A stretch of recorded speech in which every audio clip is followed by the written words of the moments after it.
Bagaimana tidak? Sudah ditingkepin loh 4 bulanan, nendang loh setiap malam. Kok tiba-tiba dikatakan tidak ada? Ini kan aneh. Pernahkah kamu membayangkan seorang perempuan yang mengandung selama 7 bulan, bayi yang selalu menendang, bahkan mendengar suara tangisnya di dalam mimpi? Tapi semua itu menghilang dalam 1 malam saja. Dokter tak bisa menjelaskan, tapi ada satu sosok yang mengerti semuanya. Dan yang lebih mengerikan, bayi itu tidak benar-benar pergi, tapi suara tangis bayi itu mulai meneror di cermin kamarnya.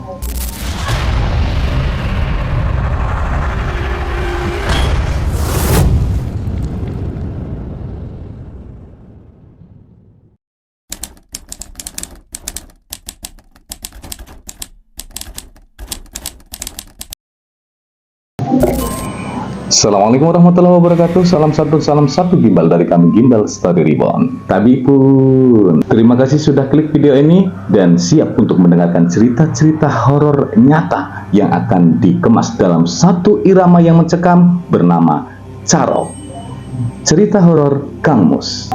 Kali ini kita sudah masuk ke episode yang ke-5.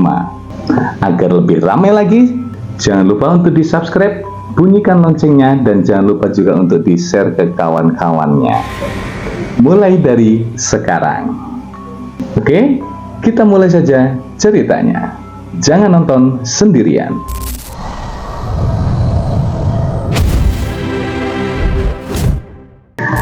Ya, cerita ini dikirim oleh seseorang yang bernama Wanda. Wanda ini salah satu warga yang ada di salah satu desa yang ada di pelosok Jawa Tengah. Dan Wanda ini adalah merupakan anak bungsu dari 3 bersaudara, pasangan dari suami istri Pak Husni dan juga Bu Indri.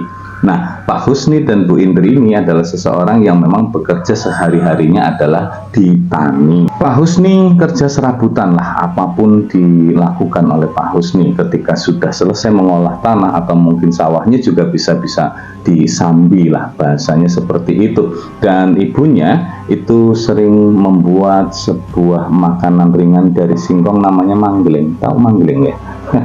Kalau di daerah kami namanya manggleng, itu singkong yang diiris-iris terus dijemur seperti itu, namanya manggleng. Dan Wanda merupakan seseorang yang lebih cenderung orangnya itu sederhana sih ya, sederhana, tapi dia supel ya, supel. Dia bisa mudah bergaul dengan tetangga, dengan teman, atau mungkin dengan masyarakat yang ada di sekitaran. Begitu pula dengan Bu Indri dan Pak Husninya, juga seseorang yang memang ramah, sehingga orang suka sih terhadap mereka, keluarga mereka, karena memang damai keluarganya itu damai dan penuh dengan kesederhanaan, penuh dengan ya kedamaian seperti itulah. Hingga akhirnya si Wanda itu menikah dengan seseorang bernama Mukhlis, ya, bernama Mukhlis.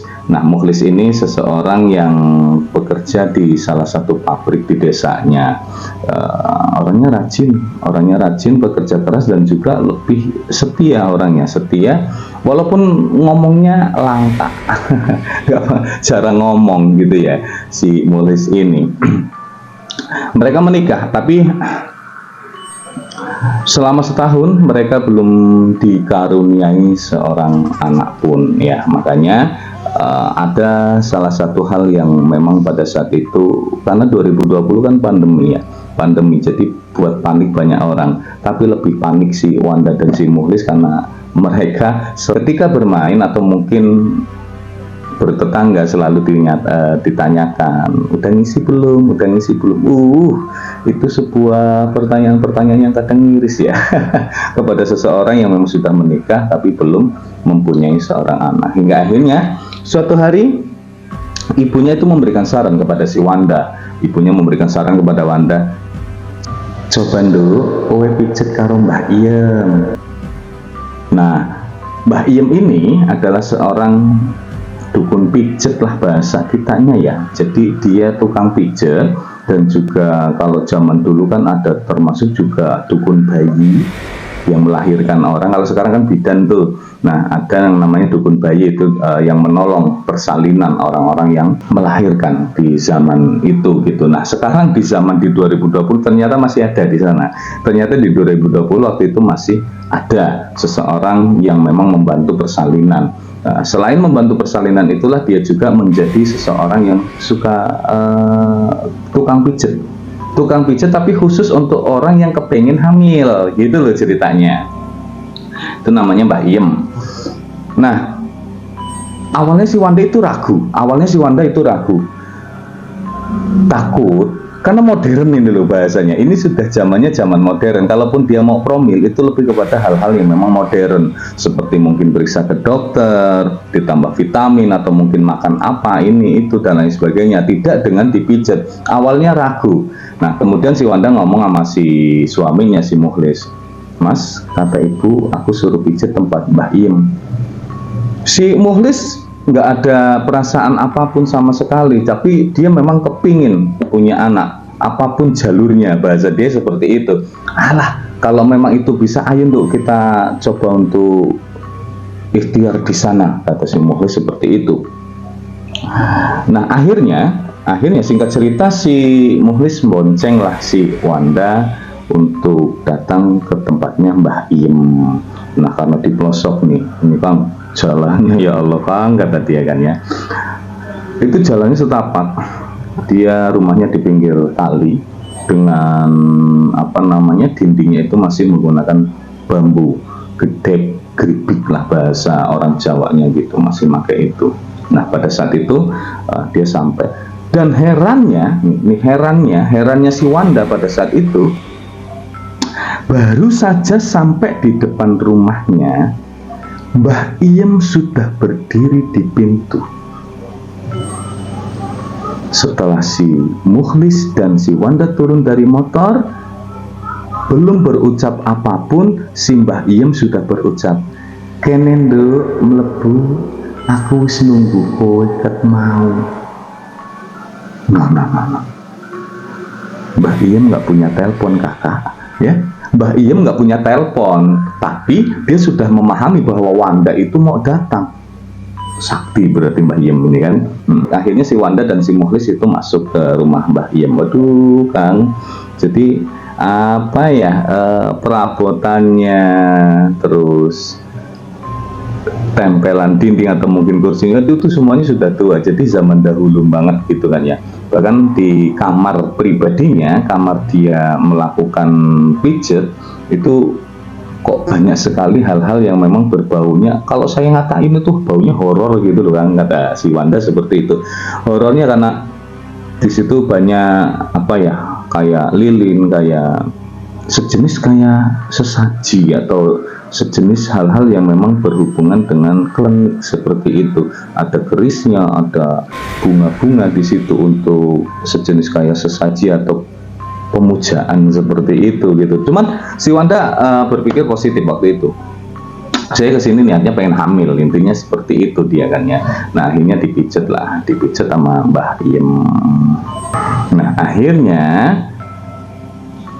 Mbah Iem mulai mijet si Wanda. Nah, ini diceritain Wanda gini, waduh Kang, pada saat dipijat ya nggak tahu itu ya, tangannya Mbah Iem itu bisa dingin banget, megang badan saya itu Kang. Pada saat itu kok rasanya dingin banget. Jadi gimana sih orang kalau baru megang es cekek lah bahasanya ya, es cekek gitu ya, dan itu ditempelkan ke tangan kita atau mungkin di tubuh kita, itu dinginnya seperti itu. Dan pada saat si Mbah Iem itu memegang di bagian perutku, kata si Wanda, nah di situ saya tuh Kang kayak geruduknya itu kayak gemeter gitu loh, dan itu tidak bisa untuk dikendalikan sama si Wanda, katanya nggak bisa dikendalikan. Saya pengen diam gitu aja, tapi enggak, jadi kayak gitu.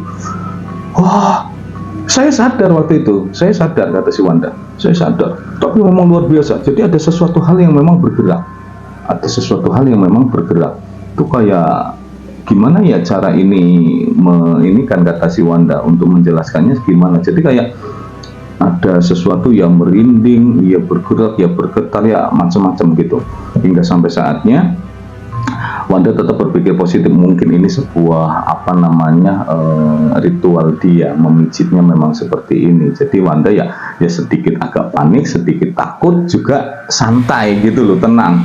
Jadi bercampur aduk pada saat itu si Wanda. Nah setelah itu si Mbah Iem itu ngambil air minum, ceritanya itu air minum, ada mawar itu sekuntum doang, sekuntum celek dimasukkan ke dalam airnya dan disuruh untuk minum, dan saya disuruh untuk makan kelepaknya satu biji. Waktu itu satu biji aja gitu, suruh dimakan kelepaknya, dan mawar itu tadi itu dieluskan di perut saya. Nah setelah selesai saya kan keluar kata si Wanda, tapi di dalam Mbah Iem itu masih di dalam, belum keluar gitu. Si suami saya si Mukhlis ini dipanggil sama Mbah Iem, "Le, kene mlebu ndise, enek sing arep tak omongke aring kowe." Jere si Mbah Iem seperti itu. Nah, pandang-pandangan kita, kata si Wanda. "Sono mas," katanya kan. Akhirnya Mukhlis ke dalam. Mbah Iem ngomong cuman agak-agak nggak terdengar gitu, karena memang jadi antara saya duduk, kata Wanda, dengan kamar yang untuk ritual pijet itu tadi itu agak jauh. Makanya apa yang disampaikan oleh Mbah Iem terhadap Mukhlis itu saya nggak dengar, kata si Wanda. Cuman yang saya curiga pada saat itu, Mukhlis itu keluar dengan kondisi muka yang kayak panik, senyumnya senyum kayak nggak ikhlas, tahu kan ya? Jadi senyumnya kayak nggak ikhlas gitu, dan jadi ada sesuatu hal yang memang kayak difikirkan banget sama si Mukhlis waktu itu gitu.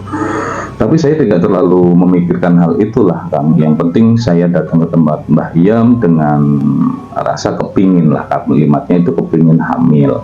Oke.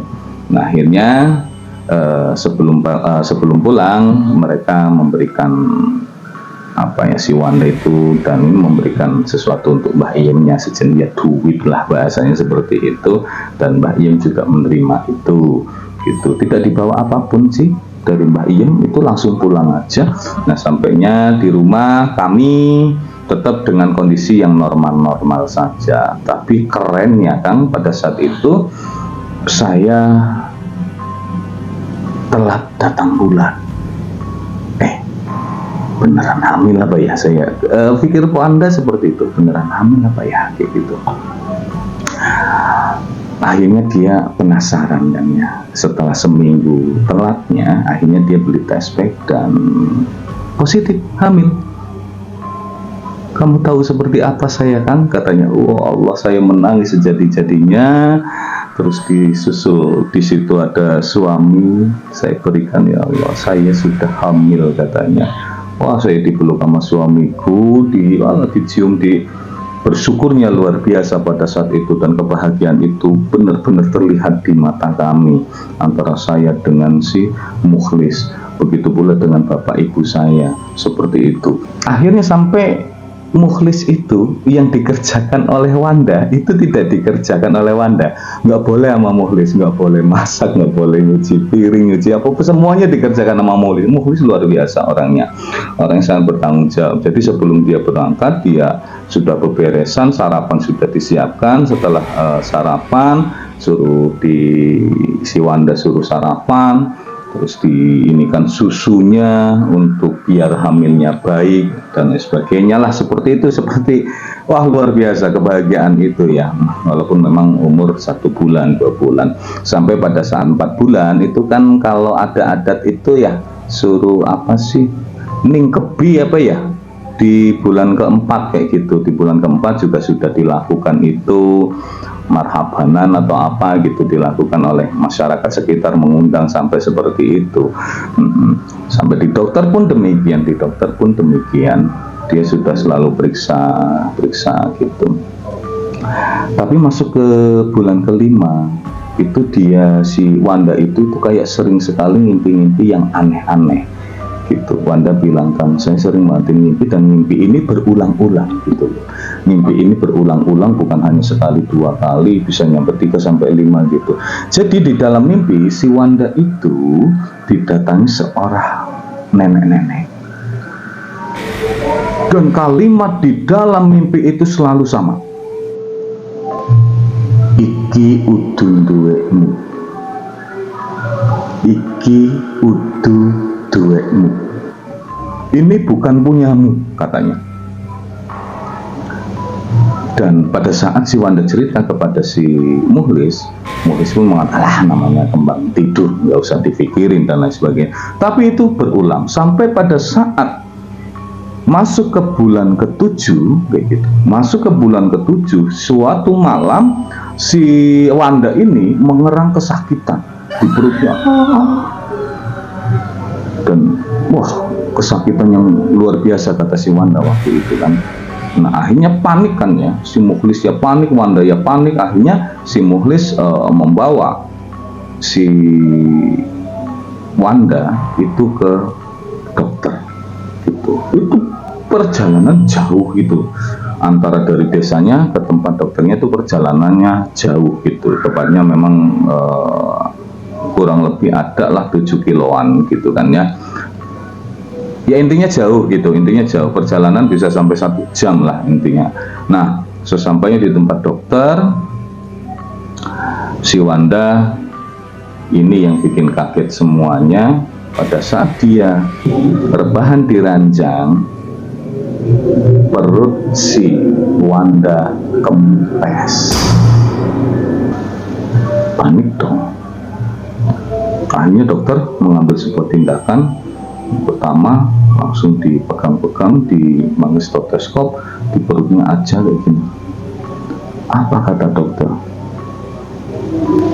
Mbak, kamu tidak mengandung. Kan aneh gitu kan ya. Kagetlah si Wanda. Hah? Apalagi Mukhlis, dok, jangan macam-macam dok. Kan sudah sering kesini, sudah periksa ke sini di USG, anakku cowok, kata si Mukhlis. Tapi kenyataannya mas, di perut Wanda tidak ada bayi.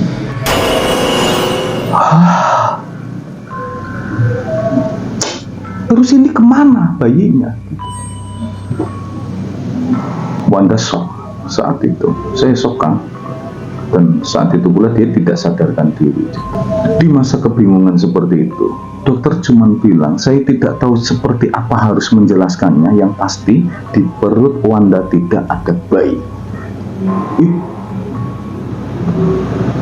Itu kan kayak bahasanya itu kayak ada sebuah petir di siang hari bolong. Bagaimana tidak?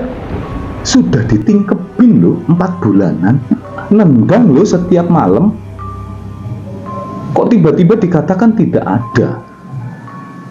Ini kan aneh gitu. Ayahnya dan ibunya Wanda menyusul ke tempat dokter karena Wanda dirawat di situ pada saat itu gitu.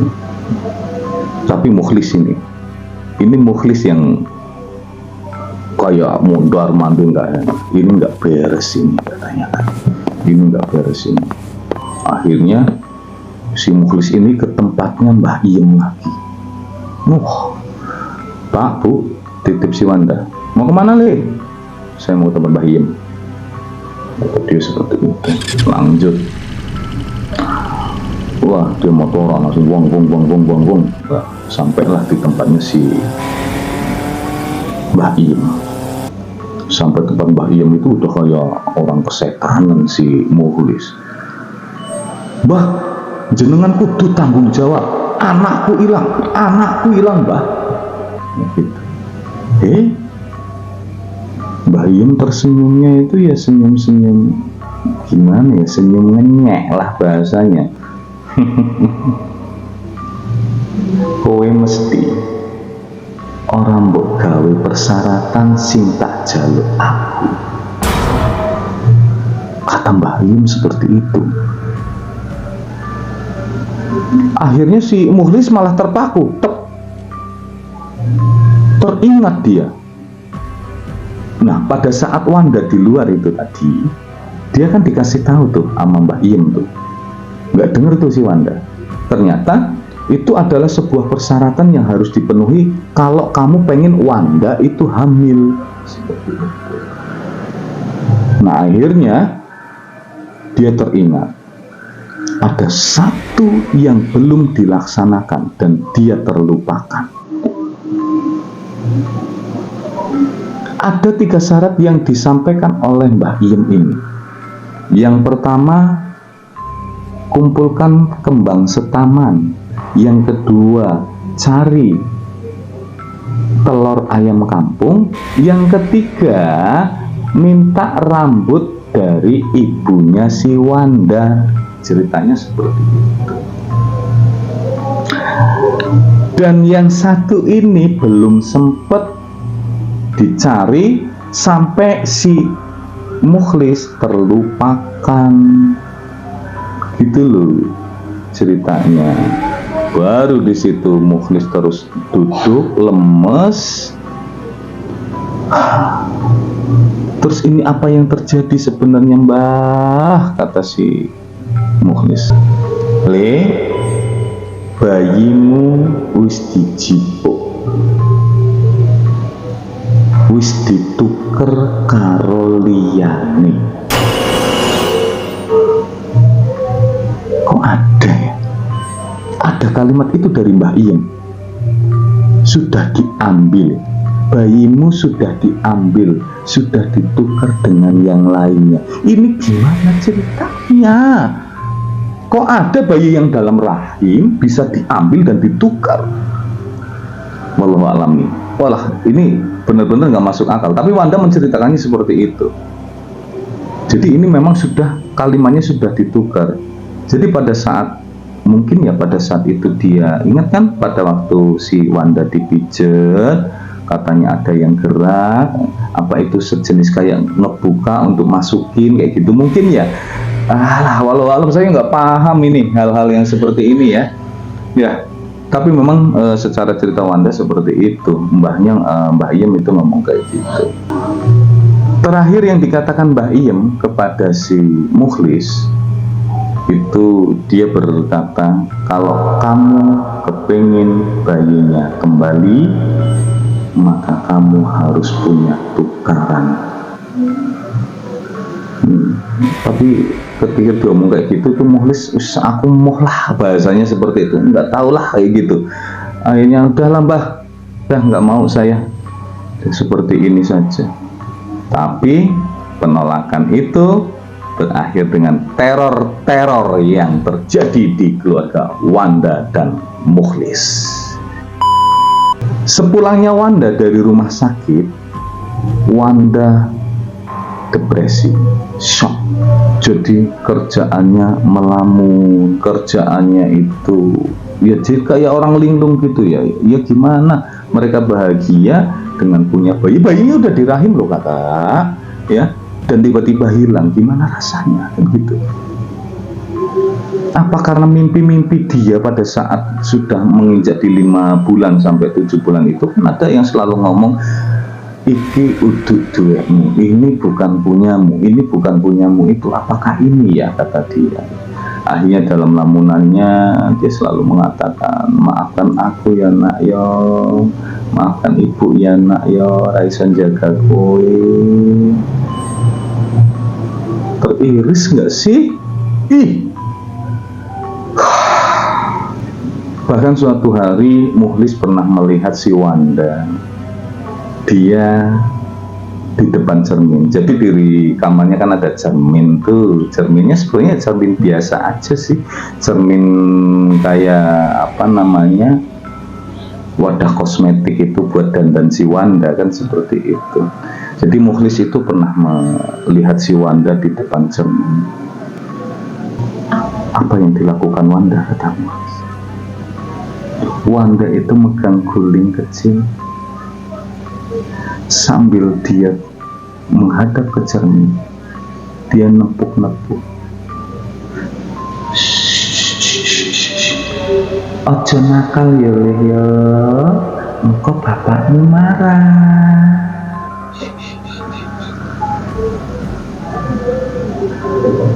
Dan apa yang dilihat di depan cermin, bayangan si Wanda waktu itu, kata si Mukhlis, bayi yang digendong itu bentuknya pocong.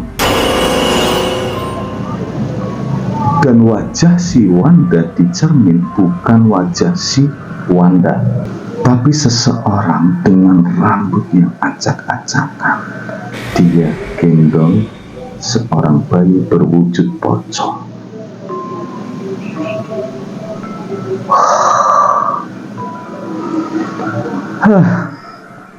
Merinding.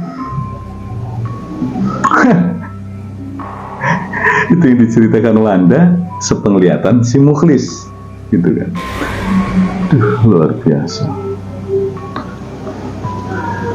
Akhirnya si Mukhlis nepuk pundak si Wanda. Wanda kaget dan dia sadar. Akhirnya dia memeluk si Wanda ini, meluk si Mukhlis. Maafin aku ya mas yo, katanya. Tenang lain do, tenang lain. Tapi yang mau istigaris no, istilahnya gitu. Tidak berhenti dari situ. Jadi ada kejadian-kejadian aneh yang menimpa keduanya. Suatu hari, suatu malam itu mati lampu ceritanya. Mati lampu. Nah, untuk cari emergency, lampu emergency itu ngambilnya itu di kamar, di meja kosmetiknya si Wanda, kayak gitu. Pada saat si Mukhlis mau ngambil lampu emergency itu untuk penerangan, tiba-tiba lampunya hidup jeder. Dan alangkah kagetnya si Mukhlis melihat ada sosok bayi dengan wajah pucat di cermin sedang duduk sambil berkata, "Ayah, ayah, ayah, aku di sini ayah." Dan benar-benar ini terjadi. Benar-benar ini terjadi. Tiba-tiba kaca itu retak. Nggak pecah ya kalimatnya, nggak pecah perang kayak gitu, nggak. Tapi dia cuman retak.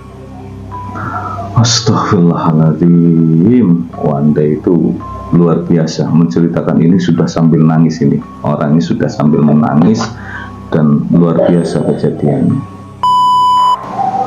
Hari-hari berlanjut dan akhirnya si Wanda dengan Mukhlis berinisiatif untuk mencari seseorang yang bisa membantunya. Ceritanya seperti itu. Nah, akhirnya dia ketemulah dengan seorang, anggap kalimatnya ustadz ya, seorang ustadz untuk membantunya menyelesaikan permasalahan di dunia seperti ini. Akhirnya selesai diobati, dinetralisir semuanya kembali normal. Wanda sudah tidak lagi ngelamun, si Mukhlis juga sudah beraktivitas seperti biasanya. Gangguan-gangguan gaib yang ada di cerminnya atau yang lainnya itu sudah hilang semuanya dan hidup secara normal sampai di tahun ini. Dan alhamdulillah sekali di setahun setelah kejadian itu si Wanda hamil dan melahirkan seorang anak laki-laki ya. Sampai dia pada saat menceritakan hal ini, dia memperlihatkan wajah dari keluarganya, tapi tidak akan saya post, ini menjadi sebuah privasi untuk kita semuanya ya. Kadang dalam keputusasaan manusia rela menempuh jalan apa saja, bahkan yang melibatkan dunia yang tak kasat mata.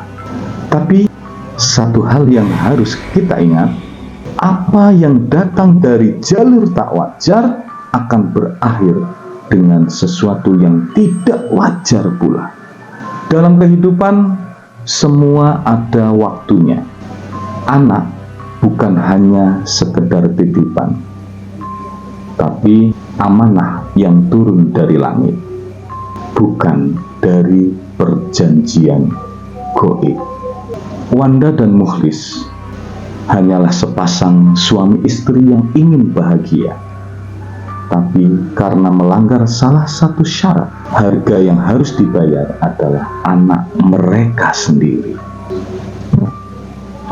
Semoga kisah ini menjadi pengingat bagi kita semuanya bahwa segala sesuatu yang didapat secara instan, apalagi secara gelap, akan selalu menyisakan bayang-bayang hitam di baliknya. Bersabarlah, karena apa yang ditakdirkan untukmu tak akan pernah tertukar, apalagi ditukar. Oke, itu tadi cerita Wanda dan Mukhlis, sebuah keluarga yang bahagia, yang pengen mempunyai seorang anak, tapi agak salah jalur, jalurnya agak hitam nih. Itu pun bukan keinginan mereka, tapi sesuatu yang tidak disengaja dan sesuatu yang diiyakan tapi tidak dijalani oleh seorang Mukhlis, sehingga Wanda menjadi korban dan anaknya pun sudah diambil oleh orang lain. Semoga kisah ini menjadi sebuah inspirasi buat kita semuanya. Tetap bersabar, pasti ada waktunya. Oke, buat kamu yang punya kisah-kisah horor atau cerita-cerita misteri yang pernah terjadi di kehidupanmu, boleh langsung saja dikirimkan di sini. Saya tunggu ya. Dan biarkan cerita-ceritamu menjadi salah satu sisi gelap di channel ini. Jangan lupa untuk di-subscribe, share, komen, and like video ini agar semakin berkembang di episode-episode berikutnya. Jangan nonton sendirian. Saya Kang Mus, dadah, bye-bye. Assalamualaikum warahmatullahi wabarakatuh. Tabipun.